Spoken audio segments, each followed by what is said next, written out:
It was a rather quiet week in X-Men. All that really came out was Knights of X #2, and we're going to cover that tomorrow on Worst of the Week.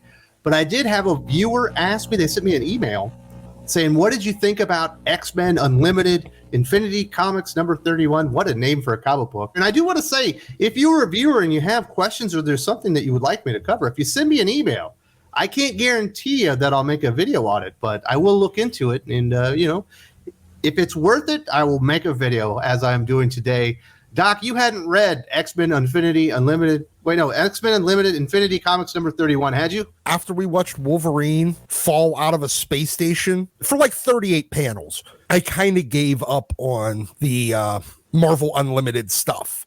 And then they did X-Men Green, and I hated everyone involved in it. Well, it's a continuation of the X-Men Green story, and this time they've decided not just to destroy the X-Men and mutants and their history and all the characters in the universe. They decided to destroy Black Panther while they're at it. We're in Wakanda, or maybe on the Wakanda border, and there's some poachers out there, and it appears that Black Panther has apprehended them with the help of Nature Girl and Curse and whatever that dinosaur guy is. And it turns out they've made a huge mistake. Black Panther was actually investigating this poaching ring, which is way more than just a bunch of poachers. These guys are terrorists. I think they're human traffickers. Like every bad thing that you can do in this world, apparently this organization has been doing. And this is a Black Panther comic. Sorry, this isn't an X-Men comic. This is a Black Panther comic that I guess guest stars some Z-list X characters. This is really, really bad. Nothing happens. Well, there's some stuff that happens, and it is quite bad. And, we're going to get to the details here in a second. So what we have is Black Panther sitting there. He's got his man on the inside. He's chastising these young people.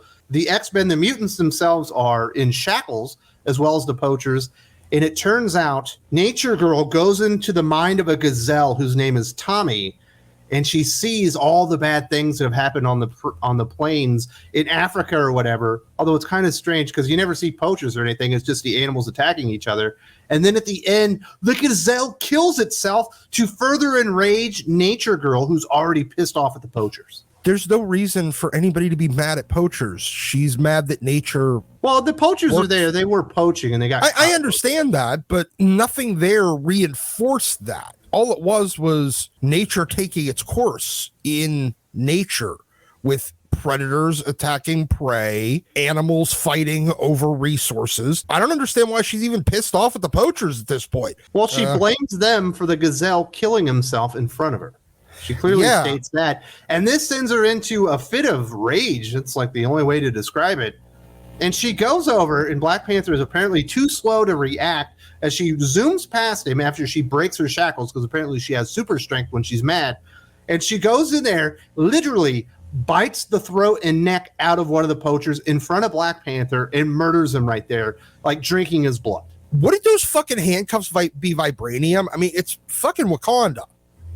They're probably using vibranium handcuffs. That bitch ain't opening them. She ain't breaking them. She ain't ripping them off. She'll rip her fucking hands off first. But apparently she's ungodly strong. But she's a 103-pound woman. And she's not a woman. She's like a teenager. Yeah, she's a teenager. Yeah. She's a teenager, so she's like a 90-some-pound girl that breaks vibranium handcuffs and then beats Black Panther speed-wise and rips a dude's throat out and still manages to get away and break Sauron free, and whoever her little accomplice guy was, Curse, and plants a gateway seed, all in the time that it takes Black Panther to even fucking notice that it happened. That's the worst part of this. We've already seen Nature Girl obviously is a villain, and she's willing to kill anybody for anything, no matter how you feel about poaching. I don't think you should actually just rip their throats out with your own teeth. Black Panther doesn't do anything. He's not a hero here at all. He just witnesses it all, and he sees them break free, and I think he might steal her dog. That's the worst thing that he does as a retaliation for murdering somebody on Wakandan soil, and just lets them go through the gateway. Because apparently his logic is, well, I was going to be more lenient than Emma would have been. And I want to follow him and see where they go. Yeah. Even though he's literally witnessed her murder somebody with her own bare teeth, pulled their jugular out with her teeth. At this point, you're not letting them go and following them. You'll find another patsy to follow that's not a fucking psycho murderer. I don't think he would have let him go if he was a hero. Once you witness the murder, you apprehend them, and you keep them down, and use whatever force you need to. You don't just be like, you know what? Emma Frost is going to be worse to him anyway. I was going to be kind of lenient. I'm curious where they go from here. Yeah, there's no logic for why he wants to track them. What, he's going to just use them to track down the poaching ring? I guess that's his logic here. They're murderers, Doc. It doesn't matter at that point. Exactly. It doesn't matter at that point. Find somebody else to track down the poaching ring. Ask one of the other poachers that you've already arrested. There was at least one more.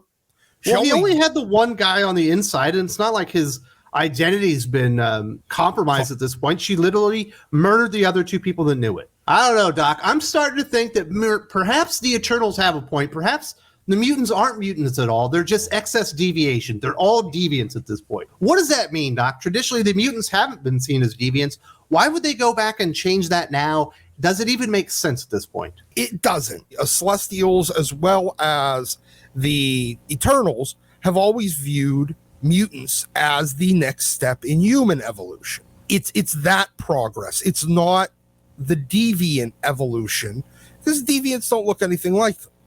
They were very, very, very different than standard humans. They were much more like demonic, I guess you could say. Unless their coding is changed, the Eternals would just look at the X-Men as just better Avengers. So why is it that Kieran Gillen is getting carte blanche to go in here and change established things within the Marvel Comics universe and lore to suit his story at this point? It makes no sense. We've had mutants, we've had deviants. Why even blur the lines at this point? I don't understand. I think Kieran Gillen is a much better writer than you think he is, but he's not that big a name. He's not bringing Grant Morrison on to new X-Men where he's really going to change the game or whatever. He's just Kieran Gillen. I don't understand the point or the necessity to even make this change or even hint at it at this point. Well, it's the same for the same exact reason that Marvel keeps giving Jason Aaron work. Jason Aaron's whole thing is to start with a semi-interesting idea, but then fundamentally alter the entire foundation of whatever it is project or IP he's working on. That's what they're letting Kieran Gillen do here.